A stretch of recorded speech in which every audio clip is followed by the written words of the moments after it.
Vous vous rappelez quand j'ai dit ça? Les gens, il y a un truc qui va pas. Ça y est, la chaîne cancéreuse n'existe plus. Code for LAN a enfin été supprimé de YouTube. Putain. Bah, ça y est, la belle époque, parce qu'il est de retour maintenant. Gun les gens, j'espère que vous allez bien. Aujourd'hui on se retrouve dans une nouvelle vidéo. Et aujourd'hui on se retrouve dans une vidéo où on va parler du grand Code for LAN, bien évidemment, parce que bah il est de retour après 3-4 ans d'absence sur les internets. Et bien il est de retour, sa chaîne YouTube a été débannie et aujourd'hui on va voir la vidéo qu'il a faite lors de son débannissement. On va voir de quoi il parle dans cette vidéo, est-ce qu'il est rentré dans les détails, est-ce qu'on pourra lui donner une seconde chance, est-ce que sa vidéo peut nous convaincre de lui refaire confiance, même si je savais pas s'il y avait une réelle confiance avec lui quand il faisait ses vidéos à l'époque. Au fait, par rapport à ma dernière vidéo, Coleman a fait une vidéo réponse par rapport au drama sur sa chaîne YouTube. Donc je vous laisse aller la voir parce que je compte pas non plus en reparler dans cette histoire, même si j'ai dit que je referais, mais au final j'ai pas trop envie. Je vous laisse en déduire vous-même de l'état de l'affaire en allant voir la vidéo. Et au cas où il la supprime, la vidéo est dans mon disque dur. Donc s'il la supprime, je pourrai la réuploader en non répertorié sur ma chaîne. Enfin bref, on va pas plus perdre de temps, c'est parti.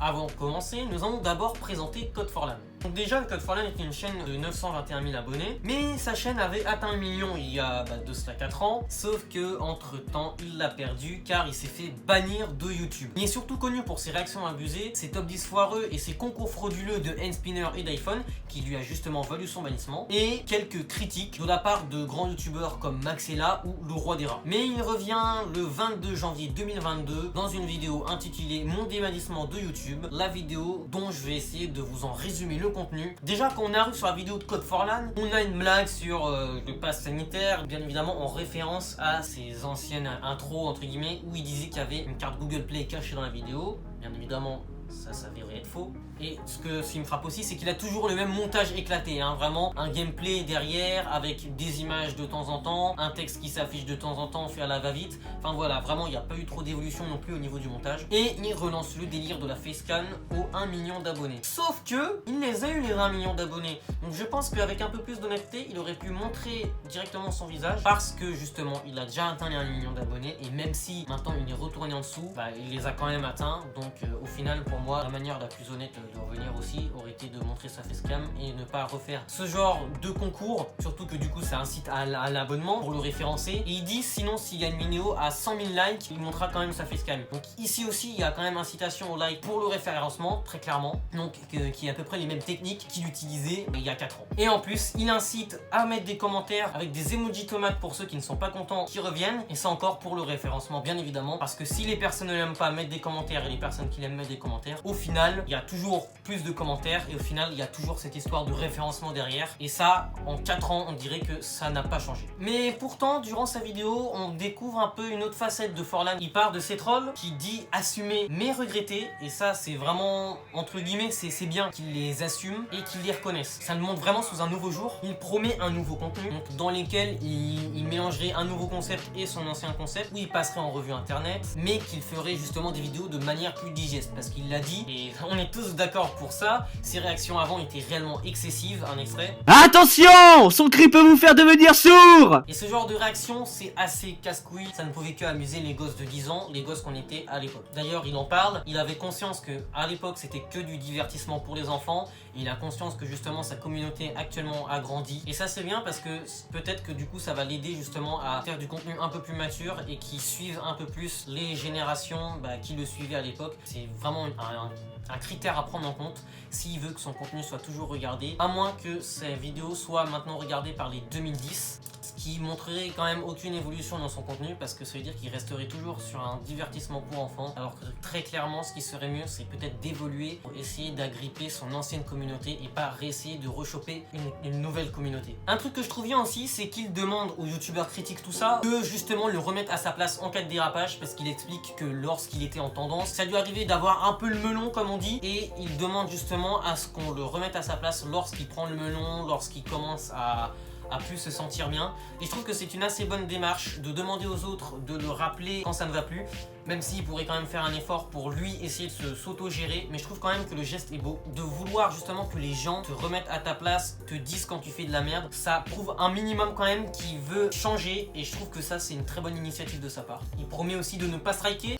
Et c'est d'ailleurs pour ça que je tiens à faire une promesse dès maintenant, que je ne strikerai personne qui donnera son avis sur moi en vidéo YouTube.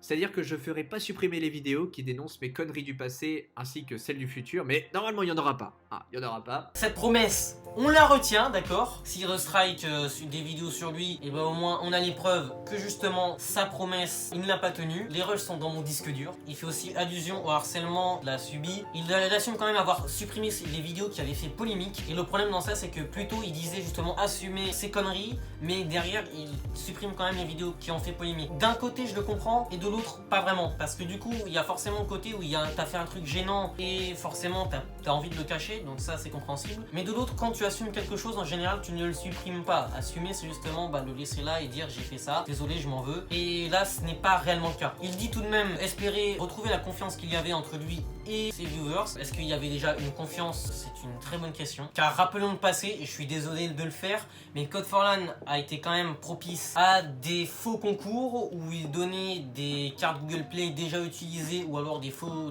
codes. Et voilà, le problème c'est que est-ce qu'il y avait déjà une confiance, sachant que il l'a clairement brisé par ces concours là? Ça, je ne sais pas. En tout cas, si on doit résumer encore plus court, je vais d'abord commencer à répertorier les points négatifs. Code for LAN utilise toujours ces techniques pour avoir du référencement, d'accord? Même si sa vidéo n'a fait que 100 000 vues, mais il utilise toujours ces techniques de référencement. Ça veut dire que mettre des hashtags dans les commentaires, ce qu'il dit à la fin de la vidéo, mettre un pouce bleu, partager, s'abonner, même si je comprends que ce soit du soutien, mais il y a quand même ces techniques de référencement là. Il n'approfondit pas non plus trop ce qu'il a dit, ce qu'il a pu faire dans le passé. Il dit pas non plus entre guillemets que ces concours étaient frauduleux. Il survole un peu ça quand même. Donc pour quelqu'un qui assume, bon, c'est un peu limite quoi. Bien évidemment, toujours le même montage éclaté, frérot. Désolé, mais c'est horrible. Tu peux pas mettre juste un gameplay, mettre ta voix par-dessus, mettre quelques titres et mettre quelques images, quoi. Non, mais j'ai envie de te dire, il faut quand même un peu plus de travail dans le montage. Parce que juste mettre une intro et des trucs, des mouvements de tracking, c'est un peu léger, quoi. Au final, ça montre un peu peut-être un manque d'investissement. Après, j'ai envie de dire, il sortait une vidéo tous les 1 ou 2 jours, donc forcément après à ce moment-là, pour faire du montage, c'est un peu plus chaud. Mais là, il dit avoir une fréquence de sortie de vidéo beaucoup plus grande, ce qui pourrait justement lui permettre de faire un peu plus de montage sur ses vidéos et de travailler un peu plus, d'approfondir au niveau du texte, au niveau de l'analyse, ou alors au niveau même du montage, comme je le dis depuis le début. Et forcément, il y a quelques blagues lourdes. Laisse ça dans le passé, vraiment. Essaie d'évoluer aussi sur ça parce que ton humour n'a pas changé en 4 ans et c'est un peu douloureux des fois ce qu'on entend. Mais malgré tout, on voit bien qu'il y a quand même une petite prise de conscience par rapport à ses erreurs du passé. Le fait qu'il en parle et le fait qu'il dise qu'il assume, bon, le fait qu'il dise qu'il assume, ça peut être des paroles en l'air, mais déjà le fait qu'il en parle, c'est un beau geste parce qu'au moins ça montre qu'en fait qu'il a quand même une prise de conscience de ce qu'il a fait dans le passé. Et beau geste aussi, la vidéo n'est même pas monétisée et elle fait moins de 10 minutes. Le fait qu'il ne monétise même pas la vidéo et qu'il ne fasse pas en sorte qu'elle fasse 10 minutes parce qu'il aurait pu rallonger très clairement l'intro pour que ça atteigne les 10 minutes 1, on connaît très bien cette technique.